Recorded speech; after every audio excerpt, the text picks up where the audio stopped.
மக்களாட்சி முறையில் அமைந்ததொரு குடியரசாக நிறுவவும் அதன் குடிமக்கள் அனைவரும் சமுதாய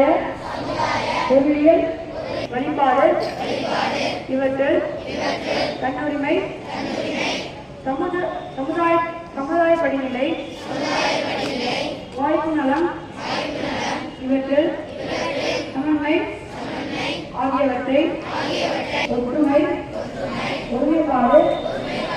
இவற்றை உறுதிப்படுத்தும் உடன் பிறப்புரிமையினை